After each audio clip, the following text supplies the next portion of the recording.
the orthoPAC, hosted by Sam Dyer. Welcome to the orthoPAC, where we discuss up-to-date orthopedic topics for the busy clinician. I invite you to sit back and relax as I attempt to fill in the gaps between education, current events, and real-world practice. Welcome today, Noel Smith, who's the Senior Director of PA and Industry Research and Analysis at the AAPA, and Tim McCall, PhD, who's the Associate Director of Surveys and Analysis of the AAPA. Welcome, guys. Thank you for having us. Well, guys, I really appreciate you being here. And for our listeners, Noel and Tim recently published their research in the JAAPA, the November 2020 issue. It's an article titled Reexamining the Persistent Wage Gap Between Male and Female PAs. Please, if you will, first off, tell our listeners about the study. What led you to the study, how you did it? Are these results similar to other gender inequality studies, either with PAs or other industry? Just curious if you could give an overview of the study. I'm going to kick off with a little bit of background. One of the first studies came out in 2011 that looked at the gender wage gap. And it was that same year that AAPA adopted a policy on the gender-based equity and income. And that policy said that AAPA believes in gender-based equity and income for PAs having comparable responsibilities within the same specialty. And that AAPA encourages additional research on gender-based disparities in income. Mm-hmm. Yeah, and this is really a follow-up to work that we've been doing for several years now, like Noel mentioned. We first published on this topic in the journal Women's Health Issues back in 2017, and our model was a little bit different. We were focusing on PAs only who reported that they received a base salary. And since then, we've really started collecting more and more data and metrics, and we've been able to refine our model and the way that we look at this. Our data source for this article was the 2020 AAPA salary survey, which over 10,000 PAs took. I think it was closer to 13,000 PAs took this survey, and over 8,000 respondents provided us with data for all of the relevant variables and covariates that we were interested in. And often when we have conversations about the wage gap and popular culture, you hear two sides, which can be really confusing to understand. It often seems like everyone's talking past each other. We often hear that women earn 78 cents on the dollar for what men earn. That's absolutely true in terms of the raw dollar differences between men and women in the United States. Then you also have another side that says there is no wage gap if you try to equalize or control for these differences between men and women in the workforce.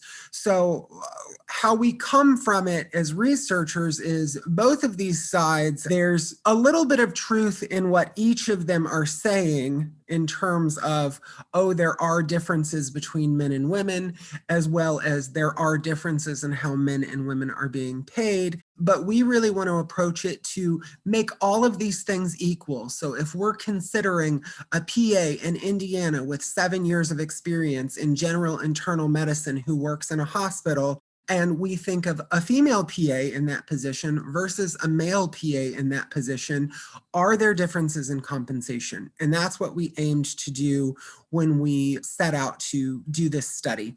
And what we found were that similar headline that you hear when you hear that women earn 78 cents on the dollar to men in the United States. The equivalent of that, based on our data, was when we didn't control for any of these compensation relevant factors, women were compensated around 85 cents on the dollar that men were in the PA profession.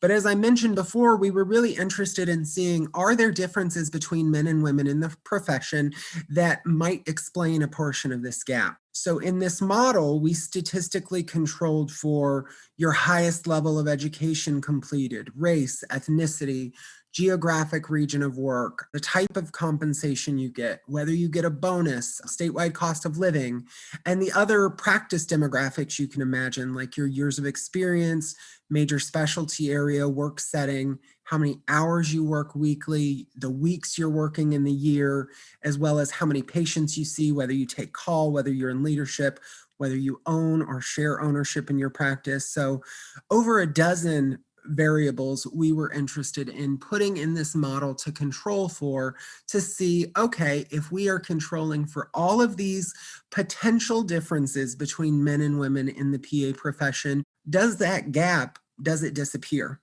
And what we found were that it does in fact become a smaller gap. It shrinks to around 92.5 cents on the dollar. But as you can imagine, a 7.5% gap in the PA profession is still substantial.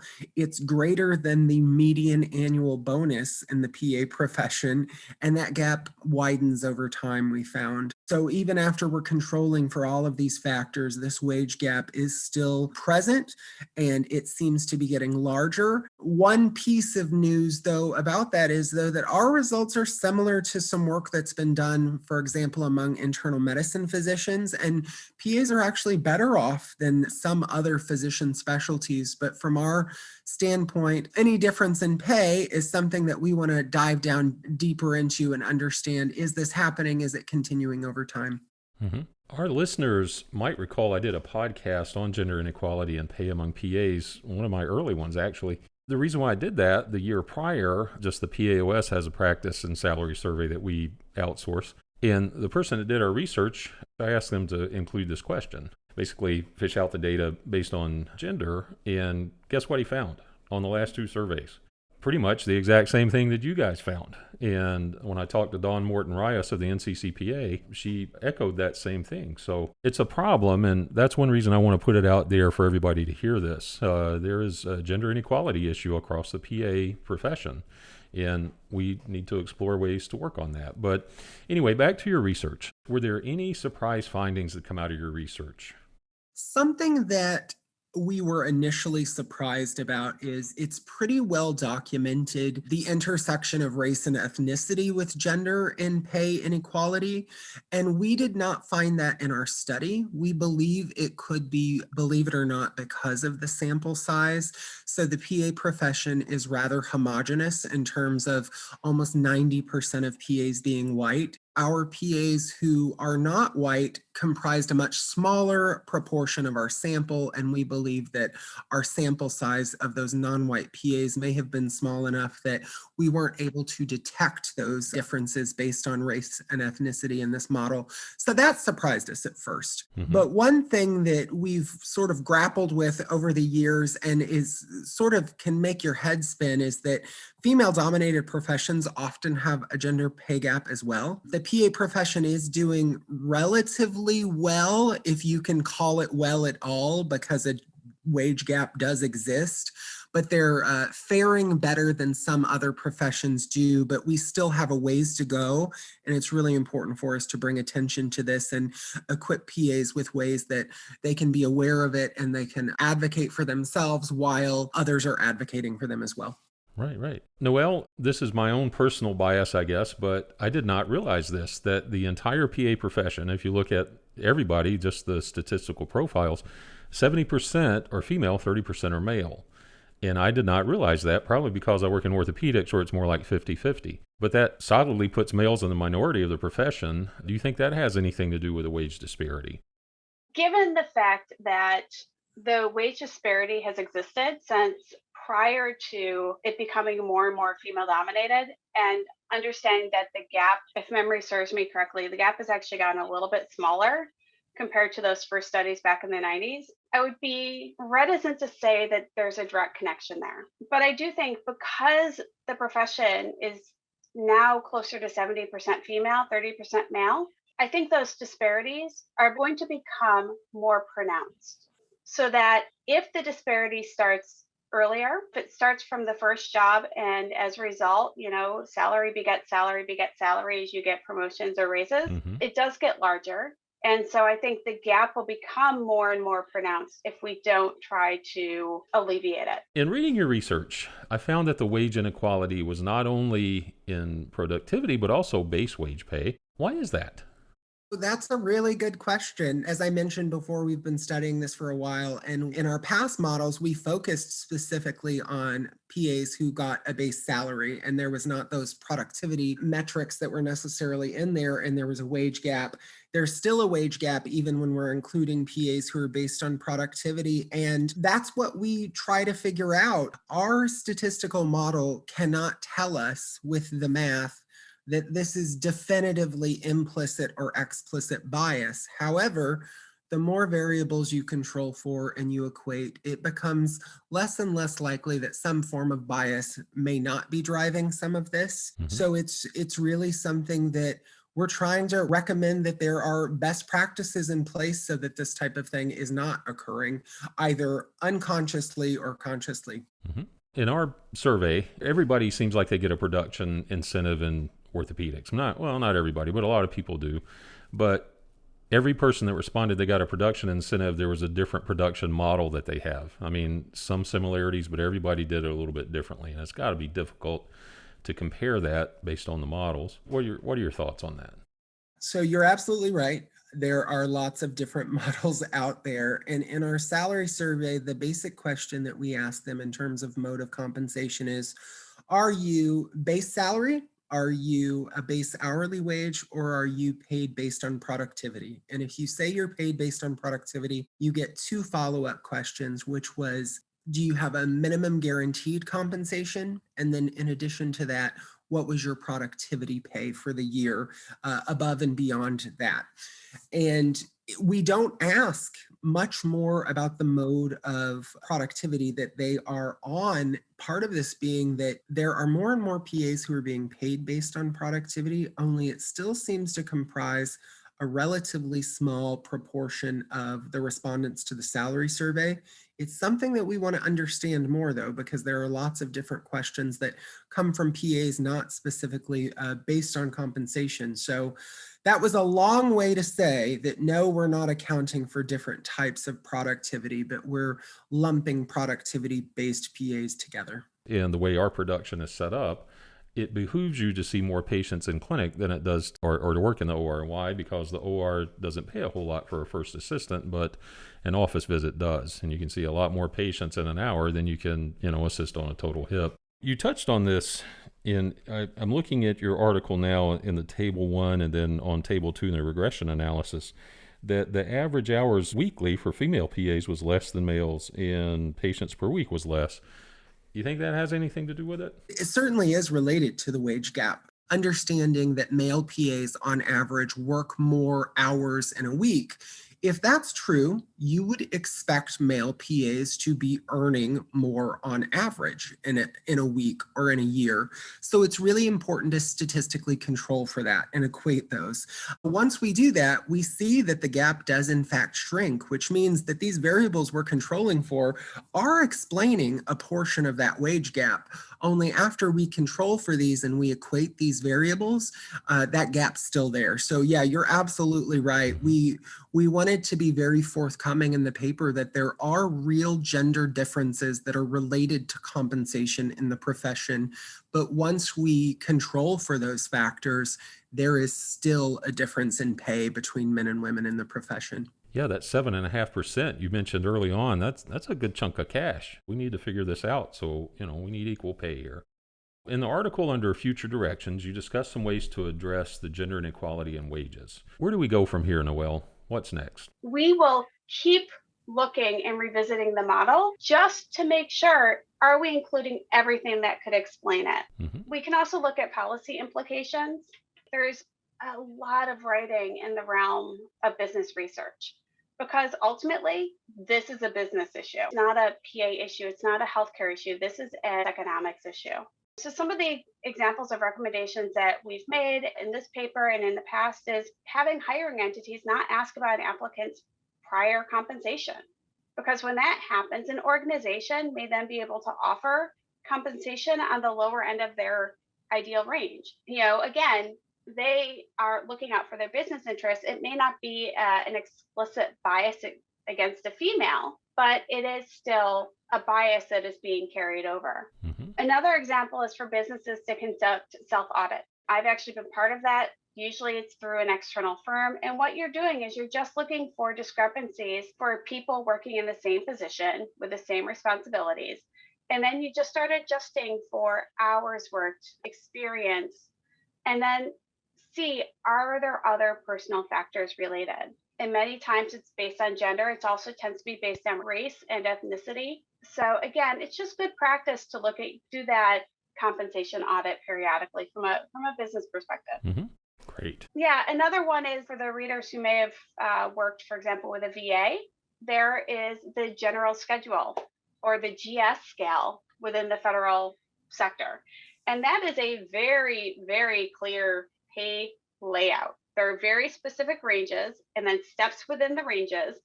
And the only leeway that hiring managers have is maybe bringing someone in at an extra step. But there is a very, very clear linear progression in compensation through that schedule. And as a result, there's a far smaller chance that there's going to be that wage disparity. Mm-hmm. One final one is education. We need to educate PAs. That's why we're here. That's why we write. That's why we do presentations. So PAs can do things at the employee level, such as PAs can talk about their compensation. Businesses like to say never talk about pay, but if you talk about pay, that's how you understand if you're not paid equitably. But you can also educate students on how to negotiate, how to expect compensation, knowing their value. I like to tell female students, did you know that females are less likely to negotiate compensation if the job ad does not explicitly say compensation negotiable? Males do. I did not know that. I had a friend who was in business, and he always said, when I asked him, how did you determine your price, or how did you determine, what you were going to work for? And he says, ask them until they say no. So you never know unless you ask. And if you don't ask, the answer is always no. So everybody that's listening to this, when you're negotiating your salary, ask for what you think you want. PAOS, the AAPA have great resources for you to look at. Make sure that you use those. We also need to educate leaders as well, because they're the ones doing the hiring. So again, just educating students, PAs, and those in leadership about the issues is a really great start. Put it out there. Ask about it. Don't be afraid. We deal with people that are tough to deal with, patients all the time, but when it comes to this sort of thing, you get nervous. It's like, okay, well, I guess that's it. Just ask for it. You never know. They say no, they say no. You guys had touched on this some. Obviously, this needs to be addressed by leadership. Does the AAPA have any plans to promote wage parity among gender? We're working really hard to raise awareness by educating PAs as well as educators and leaders whenever we can. We have a wage parity website, so anyone who's familiar with our AAPA salary survey and report, if you go to the salary report page on aapa.org, there's a link to our wage parity resources, which has information such as this article that we've published. There's also blogs that we've written about this data set that we've analyzed in more plain language than an empirical article. There are lists of information on ways to negotiate your contract. So we're really trying to get all of this information out to PAs and in their hands with tools that they can use to try to combat it, in addition to the recommendations that we would make to employers that we mentioned in our article. And it's important for us to mention too that this is an important focus of our research department, and AAPA is funding our time so that we can engage in this work and try to educate PAs on what's going on in terms of pay inequality. Mm-hmm. Well, Noel and Tim, I appreciate you being with us today. Do you have any other thoughts you'd like to share with our listeners? I mentioned this a bit earlier, but I think it's always important to mention that our statistical model doesn't make a conclusion about the cause of this wage gap. So we need to understand the source of this difference. And even though our model's not necessarily mathematically proving that there is implicit or explicit bias, it does become more likely that there may be some form of bias at play when you're equalizing these dozens of variables and there is still a pay gap. So I always like to sort of put our model in that context. What I would really love to make sure your listeners know, they need to learn more about the nuances of compensation. Understand your value. That should be part of your job, is understanding the value you bring to your organization. And to learn more about negotiation, as we were just discussing, if you don't ask for more, you're not going to get it. Learn to ask. The worst that will happen is they'll tell you no. Mm-hmm. Absolutely. Great advice. Great advice. Very good article. It's in the JAAPA November issue. It goes into detail on everything we talked about. Thank you so much for being with us today. Thanks so much. Thank you for having us on today. Thank you for joining the orthoPAC podcast. Extremities in the Carolinas, Trauma for General Orthopedics, the Charlotte Conference, May 21st and 22nd, 2021. Check out the PAOS.org website for details.